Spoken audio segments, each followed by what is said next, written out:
Sasa chombo inaanza live bila chenga. Yani inaanza moja kwa moja. Wakati huu kuna bwana mdogo alikuwa na vipande viwili vya cheni. Yani hii cheni ni moja lakini inaonekana imegawanishwa. Nani aliigawanya hii cheni? Nani kwa nini iko kwenye mikono ya bwana mdogo badala ya kuivaa ameifunga kwenye jambia? Anaangalia kisha anafikiria jina moja. Suruli. Wakati huo jamaa alikuwa anaitwa Suruli. Mwanaume alikuwa anaitwa Yejina. 다시 Mama anamwambia wewe. 널 혼자 보내지 않을 거야. Anasema kama hizi kuwa mwisho mimi nikakuacha, yani kwa namna yote siwezi kukuacha. Huko Chali naye anatafakari juu ya hii cheni. Anakumbuka nyuma zaidi ya miaka 20 iliyowahi kupita. Siku hiyo ilikuwa ni siku ya dhiki. Wakati Suruli pamoja na Yejina walikuwa wanaifesi vita ya kufa. Yes. Majenero kutoka katika nchi karibia 6. Kitani, Mongols, Korea yenyewe wakati yuko katika nchi 3 tofauti. Kuna wa China, wa Hai.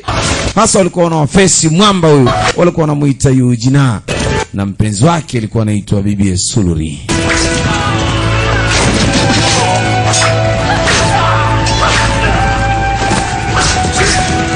Ilikuwa ni siku ya dhiki. Ilikuwa ni siku ya kufa na kupona. Garagaza buruza, talaka utatoa. Watu wanasema mamia. Haikuwa rahisi babu. Haikuwa simple kutoboa hivi vita. Wakati baba ilikuwa hivi. Chali anakumbuka miaka 20 iliyopita kwa upande wake. Anawaza hiyo vita kimbembe kidogo ilikuwaje.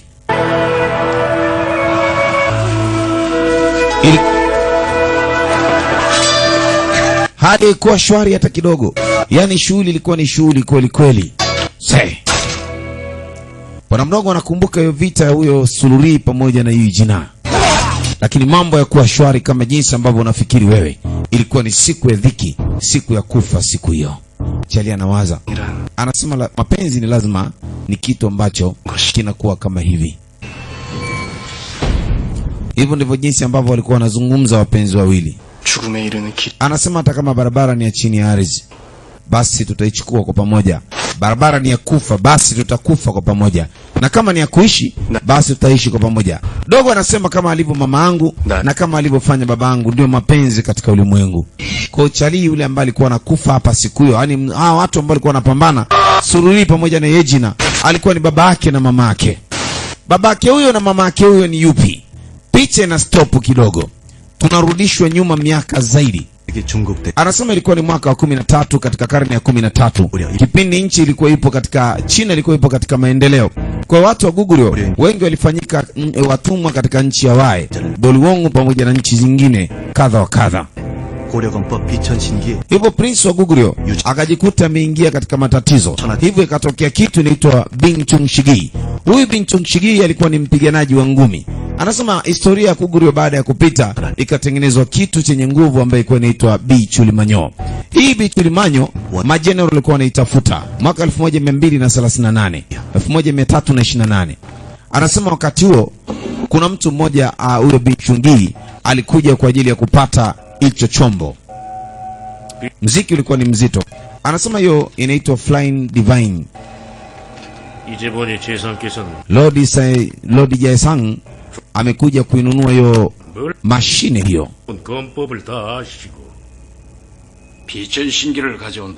Anasema hebu niambie, mimi nahitaji tuweze tukachukua hiyo Bichulimanyo. Mimi najua kuwa magaidi tu vitani. Sasa huyo gaidi wako unataka nimue vipi? Au unipe pesa kwa ajili ya kwenda kufanya mauaji? Kwa nini unatafuta hiyo Bichulimanyo? Bichul Divine. Kuna vivumishi katikati ya raia vinasema ukiwa na hiyo Bichul Divine manyo unaongoza dunia. Kwa hiyo ulikuwa na mpango wa kuongoza dunia? Anasema General, fanya maamuzi. Hii mission inakamilika usiku wa leo. Usiku wa leo? Ambe ndio. Sifikiri kama Shao Sing Yong Jangwok ambaye ndo ana mikono aliyoshika hiyo mashine ambayo inaitwa Divine Weapon. Yo Jangwok. Ambe ndio Jangwoku. Anasema Jangwoku alishaingia vita karibu vya Kichina vya kutosha na akafanikiwa kushinda. Huyu Jangwoku general ni kama anamjua. Kuna siku alishaye kuona jamaa alikuwa anaua maelfu ya watu anaitwa Jangwoku. Anamwaza. Anambia nilishaye kusikia kwamba ulipigwaga na jambia lake huyu jamaa. Alikufua. Sasa nawaza kidogo jinsi alivyofuliwa siku hiyo. Anasema katika Wang King sheria za sehemu hii, mimi ninawaua watu ambao hawana adabu. Anasema we kama ni mwadilifu katika prince kweli, basi nataka nione. Kipindio jamaa alikuwa wanajaribu kufanya revolti, wanataka kufanya mapinduzi. Yes, okay. Huyu general akawa anajaribu kwa huyo bwana Jangwoki mwenyewe, anamuita Yo Jangwoki. Dinge likuta panga lake liko nusu, alafu jambia limekaa kwenye koa hapo karibia na anaambia waamuru watu wako wakae mbali na prince, vinginevyo sintakusamehe. Waambie watu wako haraka wakae mbali na nyumba ya prince. Jamaa anakumbuka kata anafanya mapinduzi. Hasa anamwambia hivyo vivumishi vinasema kwamba jamaa alikupiga kwa jambia lake. Sasa huu ni wakati wako wa kwenda kumtoa roho. Kwa hiyo kama umepatwa na stroke vibada ya kushikia jina la Jangwoki, kwa hiyo nitachukulia ukimya huu kama umekubali. Kwa hiyo mimi naenda.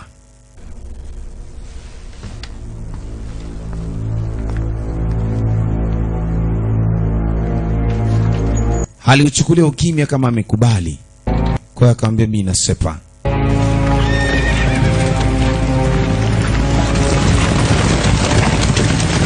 Sasa usiku huo ambao alikuwa ameupanga alikuwa ni usiku wa kwenda kuhakikisha kwamba huyo bwana Jangwoki anakufa.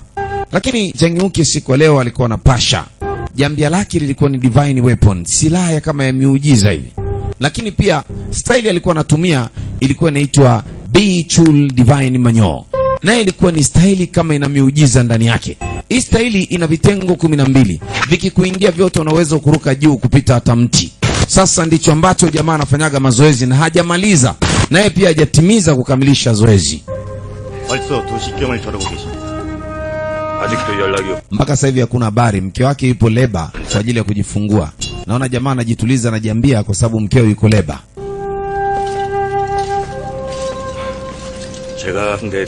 Anasema niruhusu nifanye tizi na wewe. Anasema hapana. Nimeshindwa kutuliza moyo wangu kwa sababu nakuwa baba. Imenifanya nijisikie sio kawaida.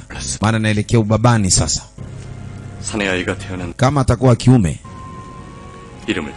mtamuita Yojina. Yojina. Anasema huyo mtoto amezaliwa katika ardhi ya nyumbani, ndo anaitwaga hivyo Yojina. Anasema kwa Kikorea ni mtu mwenye nguvu ambaye atakayekuja kuwakusanya wa Korea wake. Kwa Kijungu anasema lazima mtambue, ndio mkuu wangu.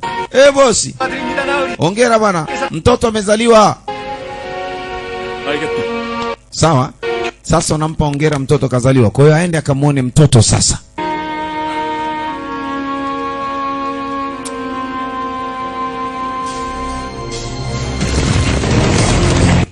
Hatari. Sasa kabidi wajikusanye kwa ajili ya kwenda kumuona mtoto. Lakini wakachuma Nyang'au nao walikuwa wanatumia muda huu kuhakikisha wanaingia katika jumba la huyu jamaa, kwa sababu huyu ndo alikuwa anamlinda prince kwa miaka hiyo. Kwa hiyo akishamua tu huyu mwamba, prince atakuwa hana msaada kwa sababu huyu mwamba peke yake ndo alikuwa anamlinda prince. Jamaa anasema mama anamwambia mtoto ni wa kiume. Mbona hata umkumbatii? Mshike kidogo, mtoto ni wa kiume.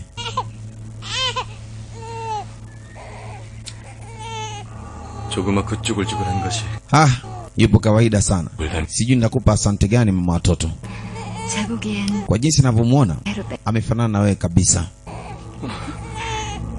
Ngoja nimuone tena.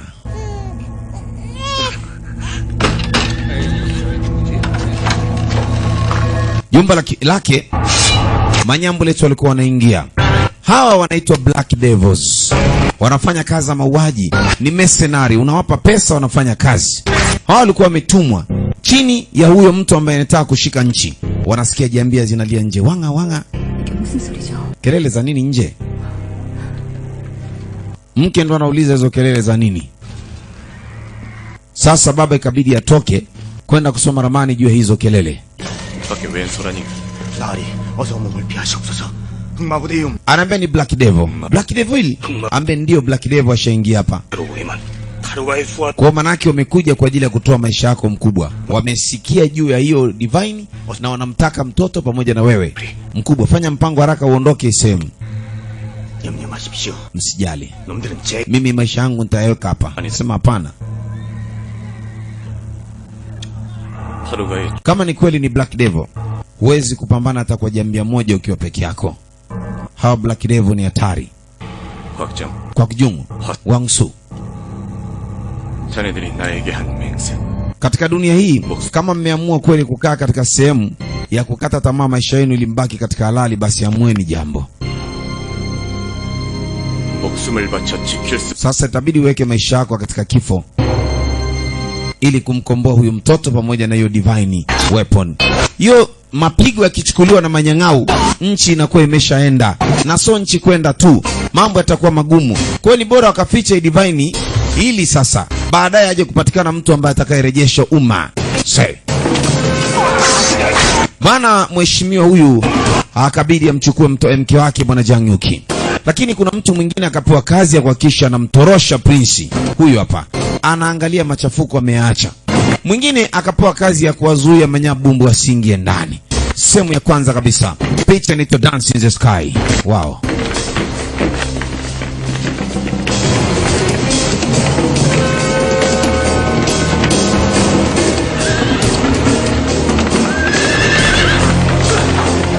Mbele ni kimbembe. Sasa wanachenchi njia baba. Aha. Anasema haraka muondoke nyua wili. Sepeni.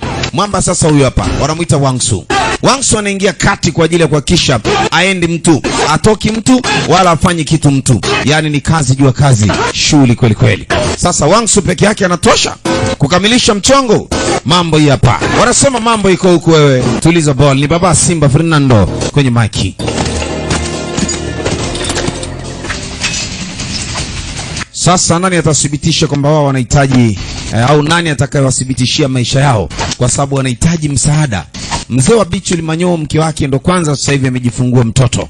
Akaona ni bora itoreshe Bichuli Manyo pamoja na huyo mtoto, akampatia huyu mlinzi wa kwanza ambaye alikuwa ni general kwa wakati huu, alikuwa yuko naye katika kipindi cha kazi.